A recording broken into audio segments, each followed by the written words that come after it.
Now you're saying he has no form or no body. Yes. Do you affirm what the Torah teaches, that Jacob wrestled with God?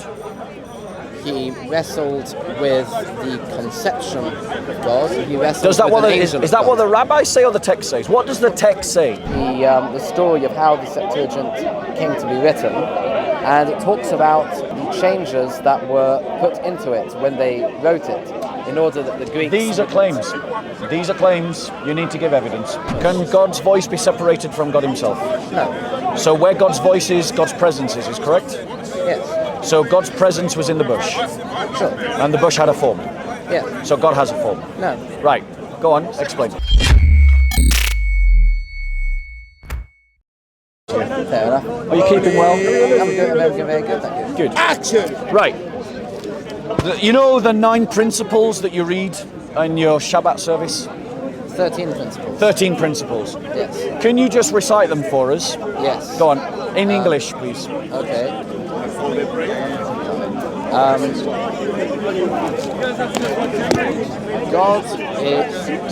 God exists. Yep. First one. I don't want to paraphrase. I want the actual word for word text. Right. You'll see why it's important when The I thing use. is, there's 2 versions of the principles, and the more mainstream one is not the one that I say. So I don't know that one off my heart. The Ani Maamins is Right. the one, which is the one that a lot of people know. I don't say Okay. that. I say a poetic form called Yigdal. Right. And it's much more difficult to translate. It's a poem. Right. So, do you know in one of the 13 principles? Do you remember the one where it says, "In His beginning is without beginning"? Yes. It is there.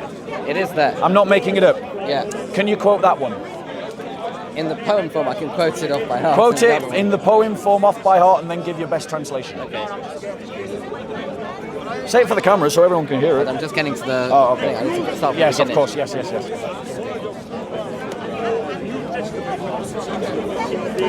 Admon l'chol davar asher nivro, Rishon ve'ein reishis l'reishiso. So Rishon ve'ein reishis l'reishiso means the first, and there's no beginning to his beginning. There's no first to his first. Right. So there's no beginning to his beginning. Yes. How can the beginning have a beginning? How can a beginning have a beginning? Yeah. It states that there is no beginning to his beginning. Yes. How? How does that even make sense? That's a nonsensical statement. If it just said he had no beginning, Yes. that would make sense. But there is no beginning to his beginning. How can he have a beginning? It's kind of like a negative theology almost. That when we say he has a... It's kind of getting at the point, which is something that is very difficult to grasp, that when we talk about beginning, we're talking about something which comes first. But what comes before first? Well, nothing comes before first. So there's nothing which precedes him. Yep. And I think that's kind of what it seems to be getting at. That's just my cursory take on it. However, it's hooked and crooked on the idea of no beginning to the beginning. Right. Right. Now, we're going to circle back around to that, and you'll see why in a second. In the prayers that you say in the liturgy, I can't remember whether in the prayers before the Shabbat or after the Shabbat, i.e. when you greet the Shabbat. One of the prayers, if I remember correctly, that Jews recite is that, there's no one like you, God, no one who heals the sick, no one who brings the dead back to life. Does that sound familiar? Yes. It says,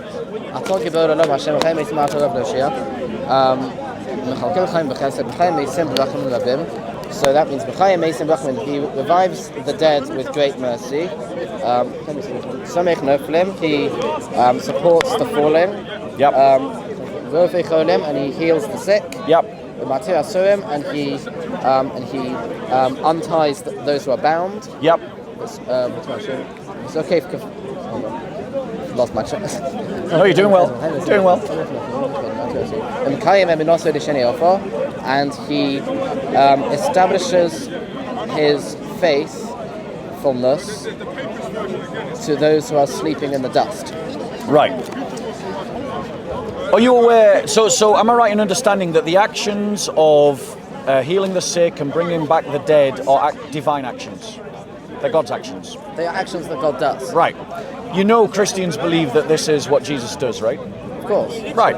So what we have, now I'm going to circle back to your affirmations, your 13 affirmations. Right? Is your 13 affirmations have this illusion that struck me as quite Trinitarian. Really? Yeah, that his beginning has no beginning. Because as Christians in Trinitarian formula, we say that the Son is begotten of the Father outside of all time. So we say that the Father is the cause of the Son, but not in time, out of time. And your 13 affirmations say about God that God's beginning has no beginning. I hear what you're saying. It doesn't quite work out because the previous part says Echad v'ein yochid ki yichudo. There's one and there's no singularity to his singularity. Except that we Christians believe God is one. Yes, but not the second part of it. Which is? There is singularity to... He's not totally singular, basically. No, that we believe that the essence... There's a plurality. No, hold on one second. I can affirm that as a Christian. Right. As a Christian, I can say that the essence of God... How did you phrase it in Jewish? In the Jewish principle? His singularity... He's one, there's no singularity to his singularity. There's no singularity... Well, hold on, that's an affirmation that works in my favour. If you're saying that there is no the one... I want to hear it again. I just want to make sure I heard it properly. Say it again, please. Echad, he is one. Ein yochid, there's no one or there's no singularity. To his singularity. Ein yochid, echad v'ein yochid ki yichudo, like his singularity. So, I can affirm that as a Christian. That the essence of God is totally and utterly, completely unique. So, I see what you're saying, because it's a hypostasis and there's nothing else which is a hypostasis. No. There's an anousia and there's nothing like the ousia. What's an ousia? The essence. Because Christians affirm that the essence of God is one, and that it is indivisible, undivided, that it isn't a shared property in the sense it comes in parts. We believe that the Father, Son, and Holy Spirit possess it completely, so it is a singularity. So, but my point I wouldn't. My point is, in your other principle, it says that his beginning is without beginning. Yeah. Right. But God, we Christians can affirm that statement. We can say that the Son is caused by the Father outside of time. So quite literally, we affirm that his beginning is without beginning. All right. Good for you. But there's nothing in Jewish theology to affirm that statement. There is. How old is that statement? The poem is maybe 800 years old. But would you say that the theology goes back to Moses? Yeah. Right. So I'm offering to you evidence that Moses believed in the Trinity, using theology that you said goes back to Moses, from a statement that Jews make every Shabbat. It's either the I say every day. Okay, you say every day. Fine. My apologies. Maybe every Jew says it every day. Some do. Okay, so you say every day a theological statement that agrees more with Christianity's vision of God than it does with a Jewish vision, than your vision of God. No, I wouldn't say that. So how does God have a beginning? No, his beginning does not have a beginning. How does he have a beginning? That's the point. The point of the poem. His beginning is saying, doesn't have a beginning. Yes. So it affirms that he has a beginning, and then it says it doesn't have a beginning. The point of that is it's poetic, right? It's saying that you think of God being the first. Yeah. But there is no beginning to that being a first. Right. First of what? That's the problem. That is the problem. That's the exact problem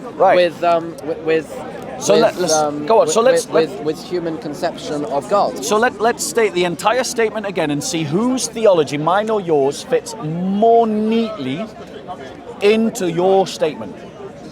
Because I believe in the Trinity, in which the Son is eternally begotten of the Father outside of all time. So he is caused by the Father, his existence is caused by the Father, but it doesn't have a beginning because it's outside of time. It is an eternal begottenness. It is an eternal generation of the Son. So what's the statement again? Ein Rashis L'Rashis So. There's no beginning or firstness, or there's a few ways. Yep. Right? There's no beginning. L'Rashis So to his beginningness or firstness or beginning. So there is no beginning to his beginning. Now, my theology about the Son lines up with that statement completely. Fair enough. Your theology about the God of the Old Testament means that you have to interpret your own statement metaphorically. Well, because it's a poem. That's fine. That's fine. It's a poem. And I'm saying it's a poem that fits neatly with Christology, with our Christology. That line maybe. There's another line that might not. Ein lo demachaguf, ein lo guf. Which is? He has no image nor form. He has no body. In Arachi love so Yep. we can't measure anything against his holiness. Now you're saying he has no form or no body. Yes. Do you affirm what the Torah teaches, that Jacob wrestled with God?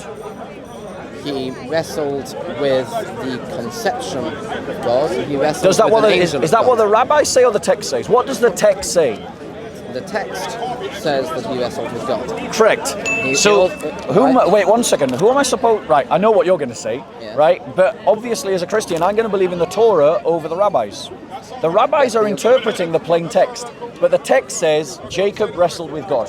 We've had this discussion before. Yes. Which is that your interpretations on all of the Tanakh Yes. are based on church theology, Yes. church tradition. Yes. And my interpretation of Tanakh is based on rabbinic interpretation. Yes. Great. So I'm glad we've that's- established that mine's earlier than yours. No, the rabbis definitely. I mean, Rabban Gamliel, for example, is even mentioned in your Yes. in your books. Yes. Rabban Gamliel was not the first generation of the rabbis. Yeah. The rabbis had already been going quite a long time before he came on the scene. When was Maimonides born?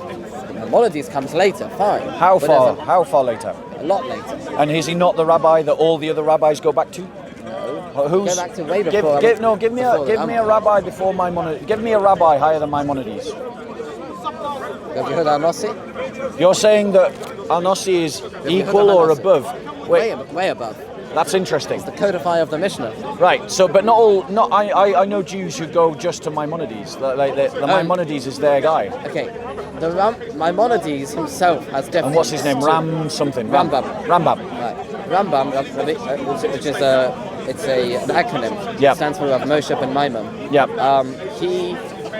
He himself says in his introduction to the commentary on the Mishnah Yeah. that we're bound by all of the decisions of the rabbis in the Mishnah and the Talmud. Yeah. Right. So he is showing his deference to all those who came before him. And what's the date of the Talmud? The Talmud, well, there's two Talmuds. The Babylonian Talmud is codified in, I don't know, maybe 5th century? 5th century. AD or BC? After. AD. Yeah. In the year of our Lord, Anno Domini. After. Right. And Okay. the Jerusalem Talmud is about 200 years before that. Yep. The Mishnah is codified about 300-400 years earlier than that. And by Yehuda Nossi. Yep. Yehuda Nossi is the end of the period of the Tanoim, which started in about the 2nd century before the Common Era. Yep.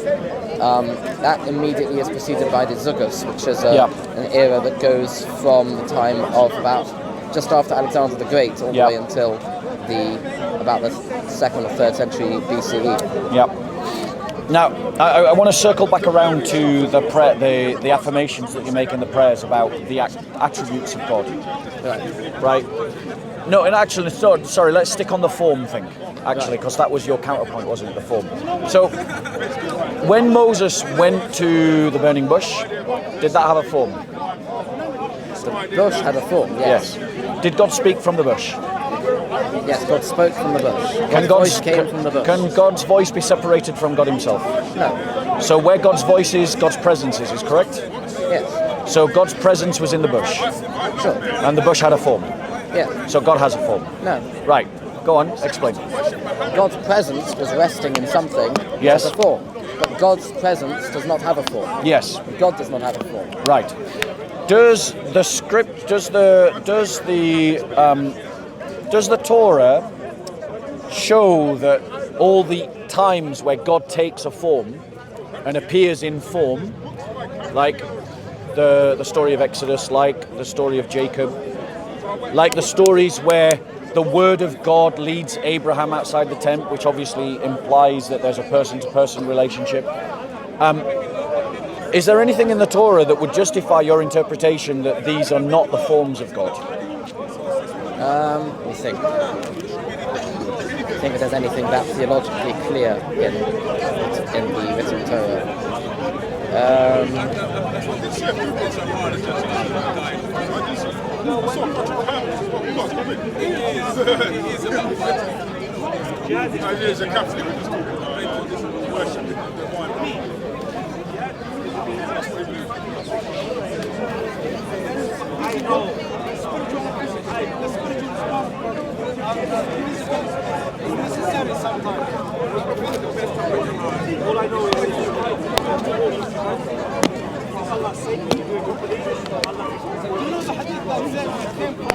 Do I need my Bible? Sorry? You found one. Have you found one? I'm thinking. Oh, okay. But I think I might have found it. Okay. It takes a while to scan through it. Yeah, don't worry. Um, I know you anti-missionaries, you work on your arguments, so...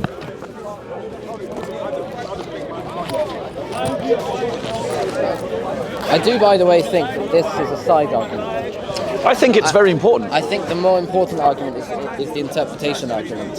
So it's the tradition argument. I think that's much more important. And on another time we can do that. But for now, what I am identifying... I guess what I'm trying to evidence to you, right, is another example of how Christian theology is Jewish, that it fits within Judaism, that it is Mosaic, and that even within your own literature, if the Gospels were true, you have to affirm that Jesus Christ was God. I mean, while you're looking for a verse, if I may ask you one more question. Mm-hmm. Based on the prayer that you say when you affirm, that God raises people from the dead, that he heals people. Yes. If the Gospels were true, that Jesus Christ raises people from the dead, that he heals the sick, and so on and so forth, i.e. matching up the actions of the prayer that you're talking about, right, does it not logically follow that he would be God? No. On what grounds? How can you say God does these actions, but if Jesus does these actions, Jesus is not God? Because one could say that these actions are done by a person who is acting on behalf of God. So, are they done by... But the Gospel God, says Jesus Christ raises from the dead, not that God through Jesus Christ raises right, of from course, the we're dead. acting from the assumption that the Gospels are true. Yes, obviously. Obviously, if the Gospels were true, then Christianity would be true. But no, what I'm asking, if I am Messiah. Does it? I am Messiah. No, don't. You are waiting for Messiah. You're feeding his I'm energy. Here. You're feeding this his energy. This is the sign of Messiah. You're feeding his energy. Messiah will have a line on his forehead. I am Messiah. If you just leave him. I like his energy. I think it's hilarious. So my point to you is that if Jesus Christ is, I would argue to you that Jesus Christ is doing the things that only God can do. In other words, what I'm trying to say to you is that what Christians believe actually fits what you believe. That's the argument I'm making. No. Yes, you affirm in your text. Or let me put it this way, we have a better interpretation of your beliefs than you do. Because the Torah states that God has a form, and I'm still waiting for you to show me something that disproves that. The problem is I have a verse in my head, I can't remember where it is. Why don't you? Oh yeah, you can't Google it, can you? Yeah. You need a smartphone, man. Do you know the words of the verse? Let me see if I can help I know you. the words in Hebrew. Can you give me a rough translation? Maybe I can type it in the Hebrew. In the sense of marriage, this is not even in the context of marriage. If you get the Hebrew keyboard up on settings, then, Tell me what the verse is in English. It's difficult to translate. Give your best. Say in Hebrew, give me a bit. I have no likeness. Anochi lo nidmesi. In the Hebrew, Anochi lo nidmesi. I can't think of how that. Like 800 years, when there was a council that Mary was the mediator. Thou shalt not make unto thee any graven image. That's not it. That's not it. Aniconism in Judaism. I don't know what that is. Neither do I. Sounds like anarchy. Exodus 24, No, that's you not shall it. not make No. second commandment. You shall have no other gods before me. That's the expert. Graven images. Parshut Torah comment. How can one behold the likeness of God? Ooh, that sounds promising. It might. And it's got Judeo, you know. Yeah, How can one behold the likeness of I use God? this website all the time. Could someone explain to me the meaning of the words, he beholds the likeness of Hashem from Bamidbar? That means numbers. That's the book of Numbers. Right, well, let's pull that up. Bamidbar 12.8. Shall we pull up Bamidbar 12.8? Because that kind of supporting my argument that God does have an image. I haven't seen the answer yet. Yeah, hold on. I just want to see what the verse Question is. and answer website. Yes, I know. Numbers 12, what was it? 12.18? I can't remember. Your memory is as crap as mine, mate. Yeah. Bear with us. It's always interesting how I can have a calm conversation with everybody except the Muslims in this park. 12.8. To be fair, I've managed to have a calm conversation with the vast majority of people, even the Muslims in this park. Yeah, they just get aggravated with me because I'm proving Islam wrong, whereas you're just proving Judaism isn't false. So, 12.8. To be fair, I'm pretty defensive in this park. With him I speak mouth to mouth, even openly, and not in dark sayings, and he beholds the form of Yahweh. So that affirms that Yahweh has a form. Right. Beholds the form of What Yahweh. verse is that? That's 12.8. With him I speak mouth to mouth, even openly and not in dark, and he beholds the form of Yahweh. Why then were you not afraid to speak against my servant, against Moses? Very interesting. So let's have a look. So, we're relying on the website now? Yeah, let's have a look. I want to see what they say. All right. Now my interest is perked. Okay. And we've also got what's Davarim. That's Deuteronomy. Do you want to go, let's go 4:15. 4:15 as well, and then we'll look at what the answer is. Deuteronomy 4:15. 4:15. For your own sake, therefore, be most careful, since you saw no shape when the Lord your God spoke to you at Horeb out of the fire. So watch yourselves carefully, since you did not see any form on the day the Lord spoke to you at Horeb from the midst of the fire. So that doesn't say that God doesn't have a form. It says that Moses didn't see that form. It's talking to the the Israelites. generally. Oh, sorry, the It's in the Israelites. plural in this one. My You don't apologies. have you in the plural in English anymore. My apologies. Yes, you're quite right. Thou was a much better time. It Thee was. and thou. It was. All that stuff. It was. So that was actually speaking to Israel then, not to Yeah. Moses. So Moses beheld the form, but the people of Israel didn't behold the form. Right. Those two statements together affirm that Yahweh has a form. Now let's look at what Let's have a look what they say. Do you agree that so far that's what seems logical, Fair enough. and that would support my argument, right? It would support your argument on the face of it. Yeah. Okay, where's the answer then? Goes down. Continue.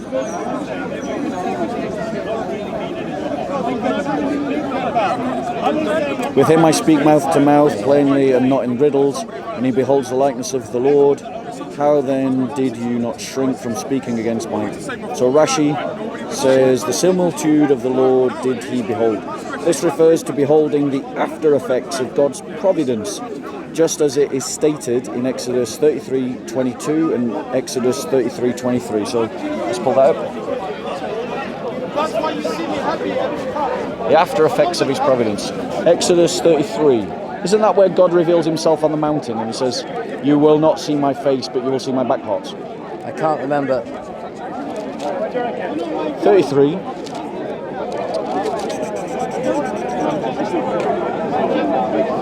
Nope, it isn't. Bear with me. Which verse is it? I'm going to pull that up. Wow, we got to do better, bro. Yeah. Somewhere in the 20s. So 33:22 and 33:23. And as my presence passes by, I will put you in a cleft of the rock and shield you with my hand until I have passed by. Then I will take my hand away and you will see my back, my face must not be seen. Right. Right, well done. Yeah, That's so very impressive. So that demonstrates again that Moses saw God directly. He didn't see his full glory, he saw his back parts. Right, But he did see God directly. right, And he saw the form of God. right. Because God describes it as back parts. So what I'm trying to say to you is that your rabbis are wrong. the Bible is affirming that God has a form, and you should trust. There are different ways of reading these types of things. Of course. And just off the top of my head, you could talk about seeing being perception, right? You could talk about that the Torah speaks in the language of men, and that what does it mean, a face and a back? A face means something which is more intimate in terms of perception. The back is less intimate in terms of perception. And so, if you see what I mean, you can use see in a more metaphorical sense. You can push it that way if you want to. And that's not without grounds. I'll give you that. In an argument, that's not without grounds. However, I think the full weight of evidence, you're forced to accept that God has a form. Because again and again and again, there are verses in Scripture that affirm this.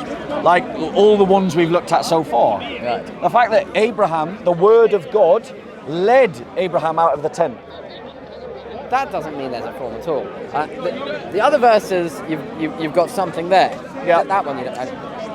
Well, we'll stick with the ones that you think I've got something with then. Right. So we've got Jacob wrestling with God. We've got Moses seeing the form of God, even though the people don't see the form of God. And we Christians believe that Christ, who is the exact image of God, he says, "He who has seen me has seen the Father."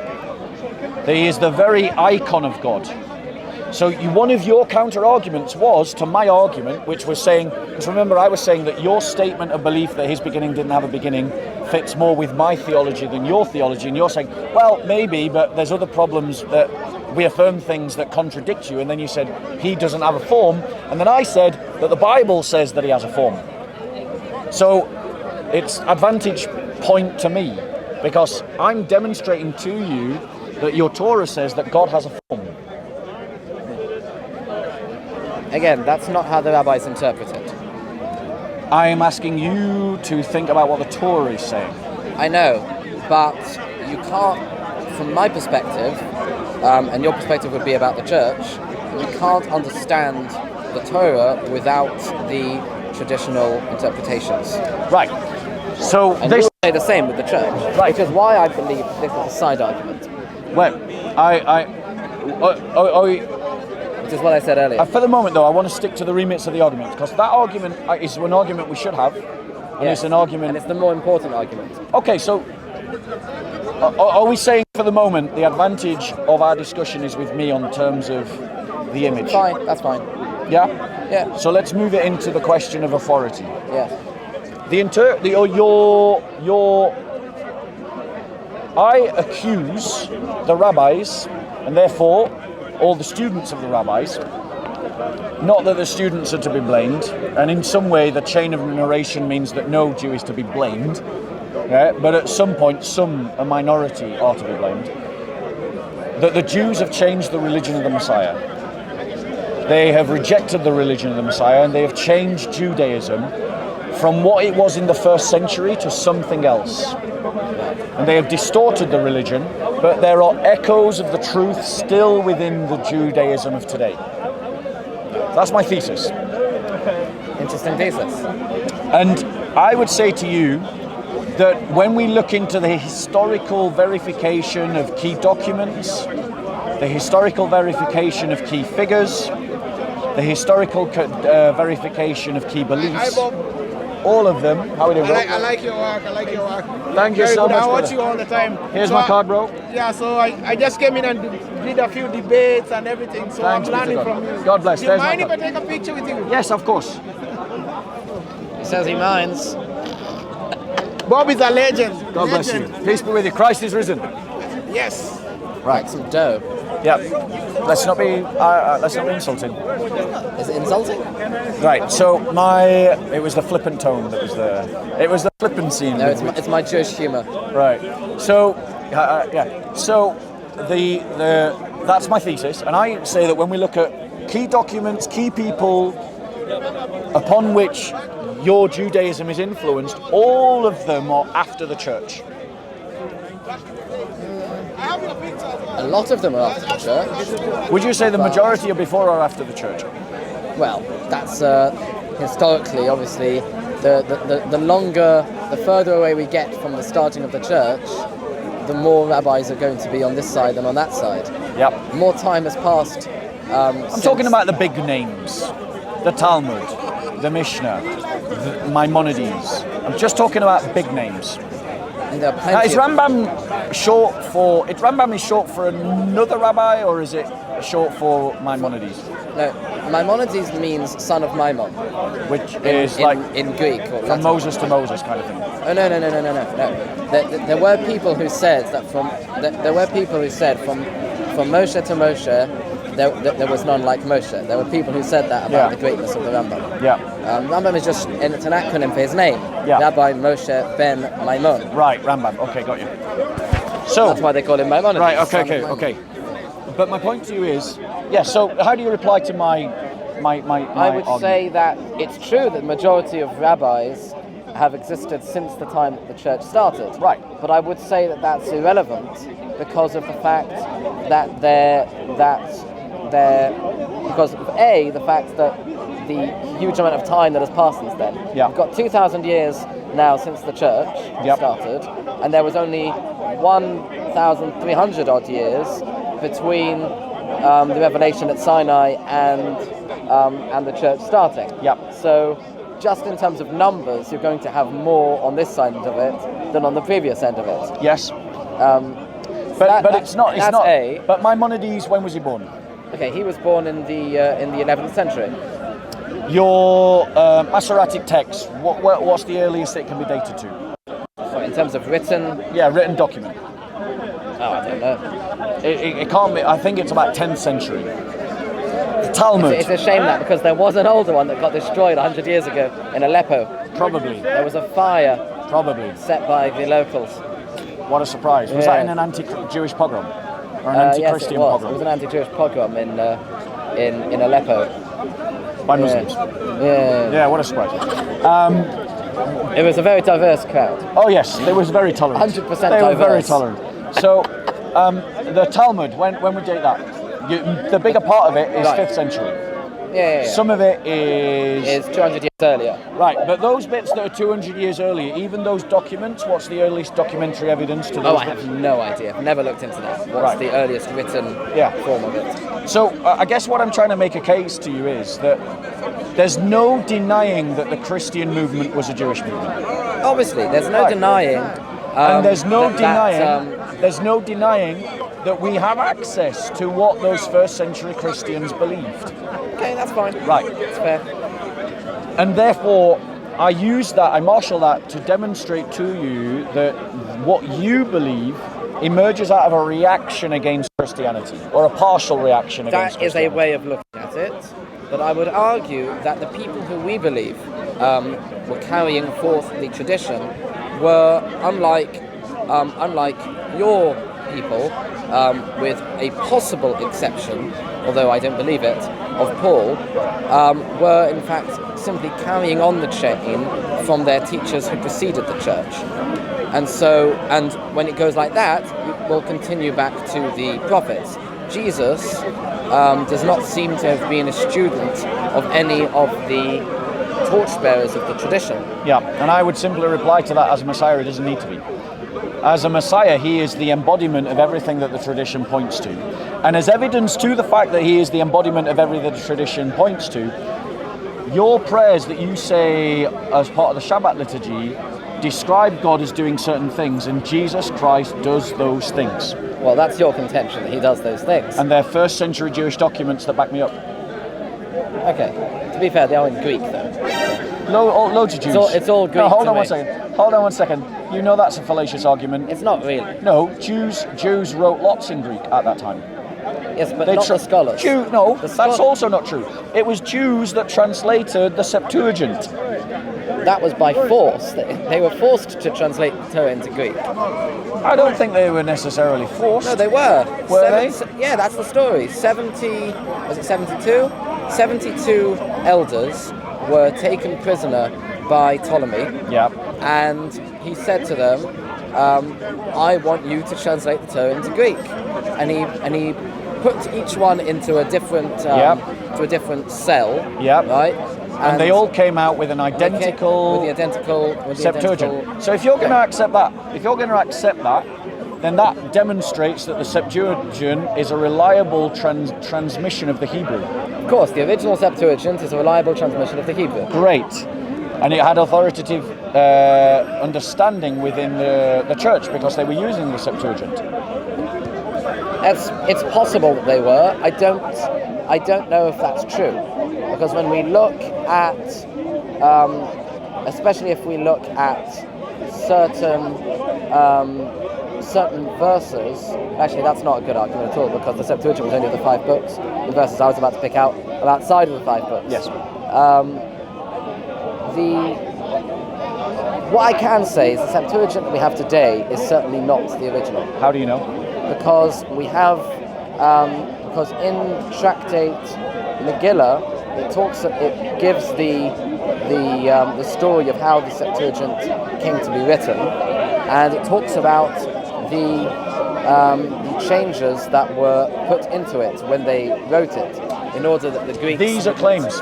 These are claims. You need to give evidence. All you're doing is making one claim on top of another claim. Yeah. That doesn't count as evidence. Your first claim was that the Septuagint today is not the same as the Septuagint of the first translation. Yes. But the point is, just repeating someone who repeats your claim isn't an evidence to the original claim. No, that's.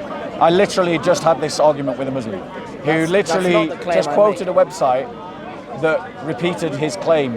No, I'm not saying the Talmud says, "Oh, this Septuagint has been changed." That's not what I'm saying. I'm saying when the original 72 elders, right? So this is the story that we have that brings us the earliest source that we have that talks about the 72 elders is this Brisa, which is a Tanaic saying that was passed down and was then written down in the Talmud. And this is the story how we know about the 72. That's why it's called the Septuagint in the first place, because it's a story that's there.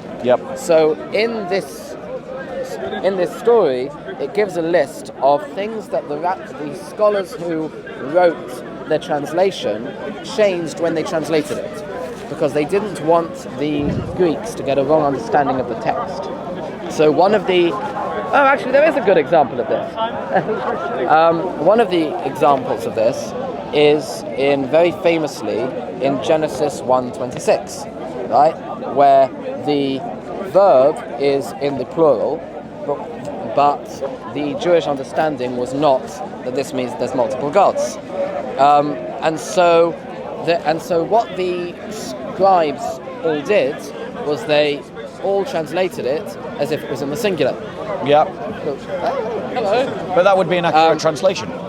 Yes. So they all translate it into the Greek as saying "I will make" instead of "we will make" or "let us make." Right. The Septuagint that exists today has it written in the plural. Now let me ask you this question: singular. The story that you're quoting, that tells you that. When is that dated to? I don't know. That'd be something to find out. Because I have a suspicion that story comes much later than when the actual work was done.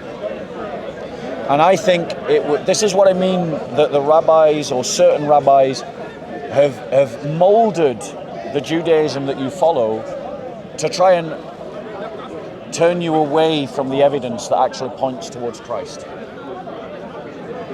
And why would people who are God-fearing and are hoping and praying for the Messiah want, if they come across somebody who claims who in fact is the Messiah, why would they say, "Oh, don't follow him"? If they actually believe he's the Messiah, why would they don't do that? No. It's not because they believe that he's the Messiah that they're trying to distort people away from the Messiah.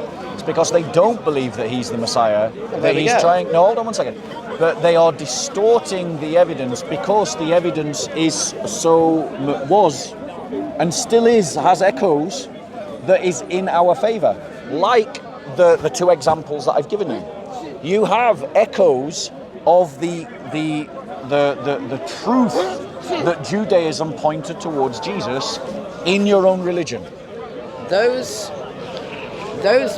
things that you spoke about form and about beginning, these are theological issues.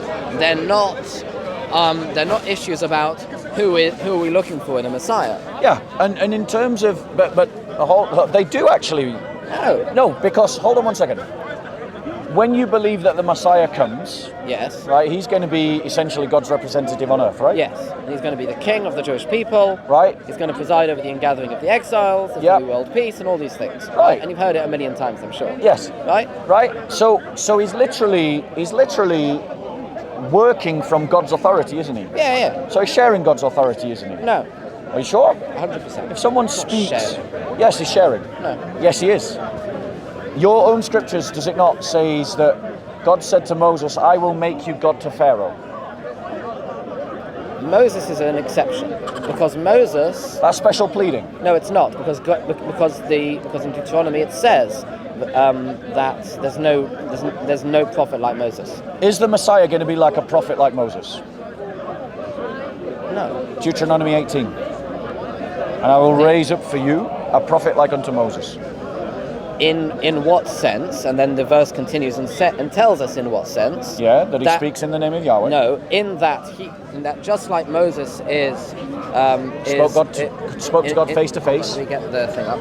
Just like Moses is the face to face thing is later. Is the other part in Deuteronomy where it says that there's not going to be, right. So okay, let me get the two verses up and I'll explain to you the point I'm making. Hold on. Okay, I've got one up. Let's get the other one up as well. Okay. In Deuteronomy 18, it says, the Lord your God will raise up for your prophet from among your own people, like myself, him you shall heed. So not Muhammad then. Exactly. Right? So just like Moses is a prophet from among your own people, so too future prophet. Which prophet is that? Among your own people. Which prophet is that for you? Well, we say this is prophets generally, just like the previous chapter is kings generally. No, it's speaking. So in the first century, we have evidence in the Gospels that the Jews talk about that prophet when they speak to John the Baptist, demonstrating that in the first century, the Jews of the first century were expecting that prophet still to come. They understood it in a particular way. I wouldn't say that at all. I would say, Godfrey. I would say that that's coming from the assumption that you believe what the Gospels say are true. Yes, that is correct. I would disagree. But I would also make it a historical argument, which is that that we can just treat There is a person. One second, we can treat the Gospels like because we know they're first century documents, we can treat them like a historical document. And as treating them as a historical document, it shows that there was a discussion around this, a belief around this in the first century. There was a belief around it in the first century. Thank you. I.e., there was a person who wrote a book who believed it. Great. So that demonstrates the point I've just made. Fine. Which is that there were people who believed it. There was a person who and they were believed it. Jews. He was a person. He may have been a Jew. He was a Jew. Maybe. Probably. He was an apostle. Maybe. Yeah. Apostate, maybe. He was an apostle, yes. So my point to you is that we have evidence in the first century that people understood this question, this belief, and people believed that Deuteronomy 18:18 should be believed in the singular sense.